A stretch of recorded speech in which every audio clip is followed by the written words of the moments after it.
Wali Kota Cimahi, Jawa Barat, Ajay Muhammad Priyatna ditangkap KPK hari ini. Penangkapan diduga terkait korupsi proyek pembangunan rumah sakit di Cimahi. Wali Kota Cimahi, Jawa Barat, Ajay Muhammad Priyatna terjaring operasi tangkap tangan penyidik KPK hari ini terkait korupsi rumah sakit di Cimahi. Korupsi di wilayah Cimahi, Jawa Barat bukan kali ini saja terjadi. Dalam kasus lainnya, mantan Wali Kota Cimahi, Ati Suharti, dan suaminya mantan Wali Kota Cimahi, Itok Tochija, masing-masing divonis 4 tahun dan 7 tahun penjara. Keduanya terjerat korupsi pembangunan pasar atas Cimahi. Kegiatan semacam ini kan sifatnya sebenarnya strictly and confidential gitu, sangat-sangat masih bersifat sangat tertutup gitu. Sementara tim kan masih di lapangan gitu. Jadi berikanlah waktu kepada tim di lapangan untuk bekerja. Nanti akan ada waktunya, kami tentu akan menyampaikan segala giat tersebut melalui konvers, tentu saja setelah melalui proses gelar di Komisi Pemberantasan Korupsi. Dan untuk informasi terbaru, ditangkapnya Wali Kota Cimahi sudah ada rekan Chandra Irawan langsung dari Gedung Komisi Pemberantasan Korupsi Jakarta. Selamat sore Chandra, apakah Wali Kota Cimahi sudah tiba di kantor KPK dan kasus apa yang menjerat Wali Kota Cimahi? Ya, selamat sore Deta, Abraham dan juga pemirsa. Berdasarkan informasi yang kami peroleh dari PLT Jubir Bidang Penindakan KPK Ali Fikri, Wali Kota Cimahi, Jawa Barat, Ajay Muhammad Priyatna telah tiba di Gedung Merah Putih KPK pada pukul 14.00 waktu Indonesia Barat tadi. Namun kami dan para awak media lainnya tidak memperoleh visual tersebut karena memang Wali Kota Cimahi tersebut digiring menuju gedung belakang KPK sehingga memang kami tidak ada yang mendapatkan visual tersebut, Deta dan juga Abraham. Namun seperti yang kita ketahui bersama, tim Satgas KPK kembali melakukan operasi tangkap tangan atau OTT yang kali ini menjerat Wali Kota Cimahi, Jawa Barat, Ajay Muhammad Priyatna pada pagi tadi sekitar pukul 10.30 waktu Indonesia Barat. Penangkapan orang nomor 1 di Cimahi, Jawa Barat ini diduga terkait transaksi suap perizinan proyek Rumah Sakit Kasih Bunda di Cimahi. KPK menduga ada penerimaan uang lebih dari 400 juta rupiah dari sekitar 3 miliar rupiah yang merupakan bagian dari komitmen fee rumah sakit atau perizinan rumah sakit tersebut. Hingga saat ini kami juga masih belum mengetahui jumlah pihak yang diciduk oleh KPK hingga jumlah nominal uang yang diduga suap karena memang masih belum terdapat pernyataan resmi dari KPK terkait hal tersebut. Namun memang menurut KUHP dalam waktu 1 kali 24 jam KPK akan menentukan status hukum pihak-pihak yang terjerat OTT setelah melakukan gelar perkara. Kembali kepada Anda, Bernadetta dan Abraham. Baik, terima kasih Chandra Irawan, laporan Anda langsung. Itu kantor Kementerian Kelautan dan Perikanan digeledah tim penyidik KPK. Penggeledahan untuk mencari bukti tambahan terkait kasus dugaan suap penetapan izin ekspor benih lobster.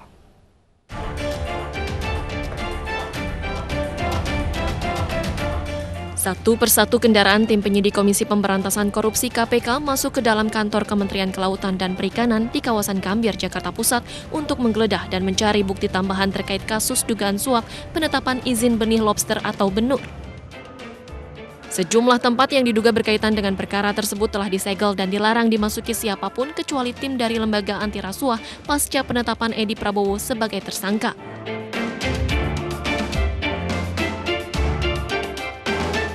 Sejauh ini, KPK telah menetapkan 7 tersangka atas kasus dugaan suap terkait perizinan tambak dan pengelolaan perikanan atau komoditas perairan sejenis lainnya tahun 2020 alias suap ekspor benur lobster.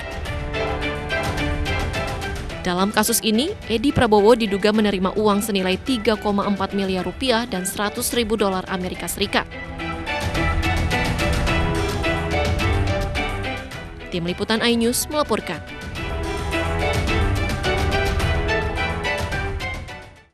Informasi terbaru KPK yang menggeledah kantor Kementerian Kelautan dan Perikanan. Sudah rekan kami, Davi Pratama, langsung dari Gedung Mina Bahari 4. Davi, apakah penggeledahan masih berlangsung? Apa saja barang bukti yang ditemukan oleh penyidik di sana?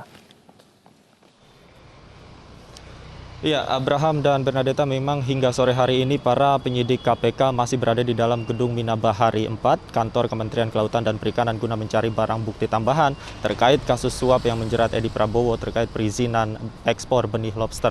Memang tadi kami melihat sempat keluar masuk ada sekitar 3-4 orang penyidik KPK dari gedung Mina Bahari 4 ke gedung utama keluar masuk guna mencari barang bukti tambahan. Kami belum mengetahui dokumen apa saja yang dicari oleh para penyidik, namun diduga kuat dokumen-dokumen berstatus sebagai bukti pendukung, yakni dokumen terkait perizinan yang diberikan terkait monopoli ekspor benih lobster yang dilakukan oleh Menteri Kelautan dan Perikanan sebelumnya, yakni Edi Prabowo. Dan hingga sore hari ini kami belum melihat ada satupun penyidik yang keluar dan memberikan keterangan resminya terkait apa saja barang bukti yang digeledah, kemudian ruangan dan lantai berapa saja yang digeledah. Namun kami mendapatkan informasi bahwa ruangan kerja Edi Prabowo khususnya di lantai 16 juga menjadi salah satu ruangan yang turut digeledah oleh para penyidik KPK pada hari ini. Dan kami juga mendapatkan informasi bahwa pada hari ini pejabat Eselon 1 dan Eselon 2 Kementerian Kelautan dan Perikanan melakukan rapat yang dipimpin oleh Menteri Kelautan dan Perikanan ad interim Luhut Binsar Panjaitan. Namun hingga sore hari ini kami juga belum mengetahui hasilnya apa,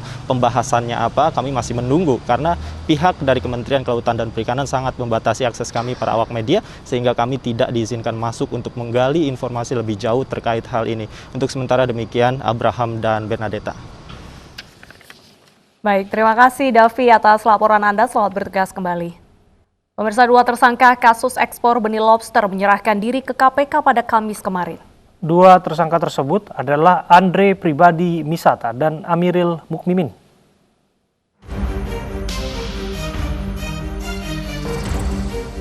Dua tersangka kasus ekspor benih lobster, Andrew Pribadi Misata dan Amiril Mukminin, akhirnya menyerahkan diri setelah sempat ditetapkan sebagai buronan oleh KPK.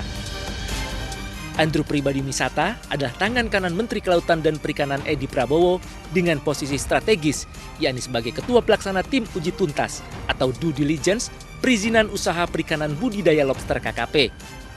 Dari informasi yang dihimpun dari berbagai sumber, Andrew bertugas memeriksa kelengkapan administrasi dokumen yang diajukan calon eksportir benur. Sedangkan tersangka Amiril Mukminin adalah kader Partai Gerindra. Dia bertugas membuat kesepakatan dengan pihak swasta bahwa ekspor benur hanya bisa dilakukan melalui PT Aero Citra Cargo. Di samping itu pada sekitar bulan Mei 2020, EP juga diduga menerima sejumlah uang sebesar 100.000 US dollar dari SCT melalui SAF dan AM. Saat ini penyidik KPK terus memeriksa keduanya untuk mengungkap patgulipat serta keterlibatan pihak lain dalam kasus ekspor benih lobster. Tim Liputan iNews melaporkan. Kita ke informasi lain, pemirsa. Penolakan kepada Rizik Syihab muncul di sejumlah wilayah. Salah satunya di Medan, di mana ratusan orang berunjuk rasa di depan kantor DPRD Sumatera Utara. Unjuk rasa salah satu kelompok Muslim di Sumatera Utara menolak kedatangan Rizik Syihab di kota Medan. Di depan kantor DPRD Sumatera Utara, demonstran berorasi dan menolak kedatangan kelompok-kelompok yang ingin memecah belah bangsa dan umat. Mereka menilai jika Rizik Syihab datang ke Medan, maka berpotensi menimbulkan keributan dan bisa muncul klaster baru penyebaran COVID-19. Demonstran juga meminta kepada DPRD Sumatera Utara untuk bertindak tegas atas rencana kedatangan Rizik Syihab ke Medan pada akhir November. Tetap menolak kehadiran Rizik Syihab ke Sumatera Utara, khusus Kota Medan. Hal itu kami lakukan karena kami mengkhawatirkan apabila Rizik Syihab tetap hadir di Kota Medan, kita akan meyakinkan akan terjadi gesekan-gesekan, bahkan bentrok horizontal sesama masyarakat, sesama umat Islam. Itu yang tidak kami inginkan di Kota Medan. Karena sama-sama kita ketahui Kota Medan ini adalah miniaturnya Indonesia. Semua agama, semua suku, semua budaya ada di Sumatera Utara ini, terkhusus Kota Medan. Sementara itu, penyemprotan disinfektan di kawasan Petamburan oleh personel TNI sempat dihadang anggota FPI. Setelah negosiasi, penyemprotan kembali berjalan.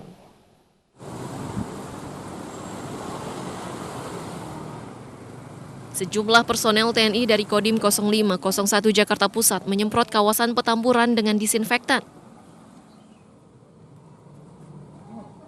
Sempat terjadi pengadangan oleh FPI saat personel hendak masuk ke dalam gang tempat kediaman Rizik Syihab. Setelah negosiasi, penyemprotan pun dilanjutkan dengan pengawalan sejumlah anggota FPI dan Laskar Pembela Islam. Nah, penyemprotan tadi itu ada kegiatan yang kita jadikan kolaborasikan. Yang penyemprotan tadi kita melaksanakan penyemprotan dan pembersihan di seputaran fasilitas umum maupun fasilitas tempat ibadah. Selain itu kita penyemprotan itu ya untuk kita mengurangi ya sekarang wabah COVID yang melanda negeri kita seperti itu. Kita bersama-sama warga masyarakat dengan 3 pilar sama-sama untuk masa penyemprotan di wilayah saat ini di Petamburan. Memang tidak di sini saja nanti kita ini masif di Jakarta Pusat. Rencananya, upaya sterilisasi dengan menyemprotkan disinfektan akan rutin digelar setiap harinya di seluruh wilayah Jakarta Pusat hingga akhir tahun mendatang. Tim Liputan iNews melaporkan.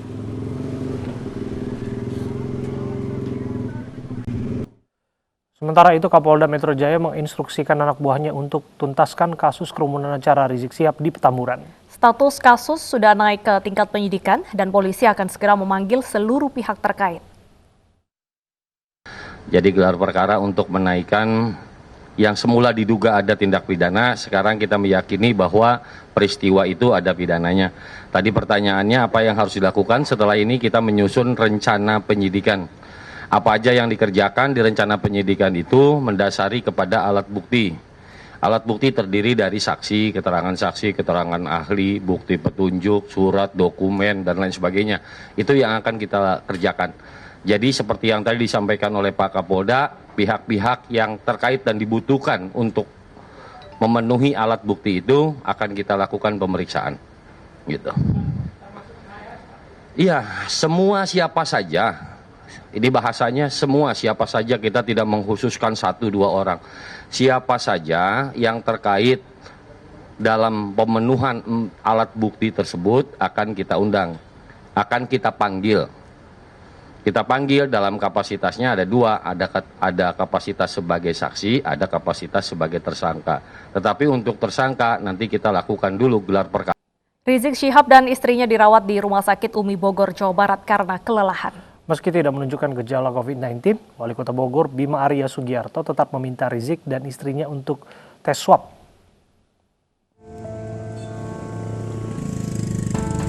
Imam Besar FPI Rizik Syihab dirawat di Rumah Sakit Umi Kota Bogor, Jawa Barat.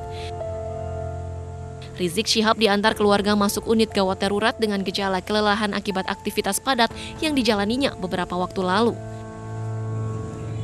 Berdasarkan hasil pemeriksaan, tidak ada indikasi terpapar COVID-19 dan saat ini tengah dalam pemulihan. Selain keluarga, tidak diperkenankan untuk menjenguk Rizik Syihab.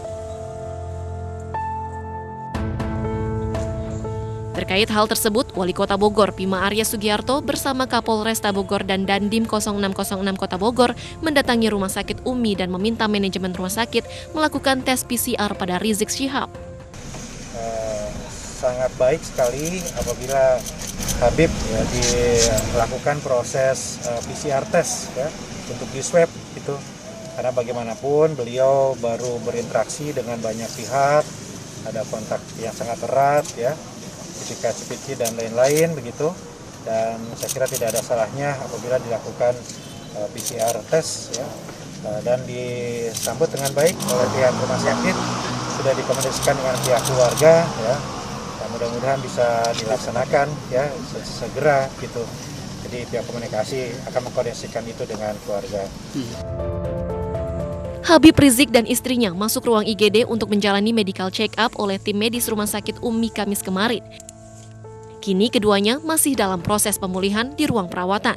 Dari Bogor, Jawa Barat, Furqon Munawar, iNews melaporkan. Terpidana kasus terorisme Abu Bakar Ba'asyir dirawat di Rumah Sakit Cipto Mangunkusumo. Kesehatan Ba'asyir menurun dan menderita demam tinggi.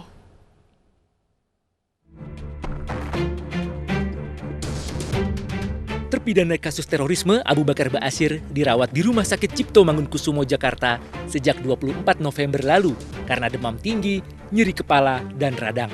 Selama dirawat, pria berusia 82 tahun itu dikawal petugas lapas Gunung Sindur dan kepolisian.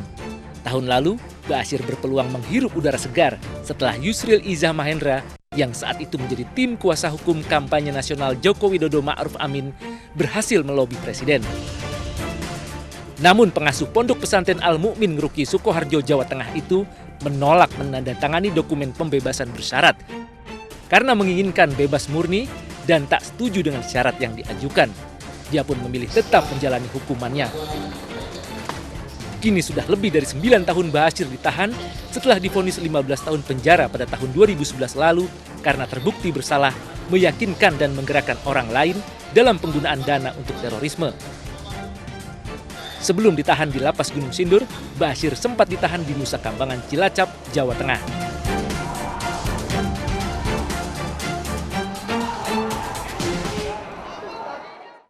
Pemirsa, polisi membubarkan paksa aksi jalan kaki di Kota Sorong, Papua Barat. 3 anggota BRIMOB menjadi korban dalam bentrok tersebut.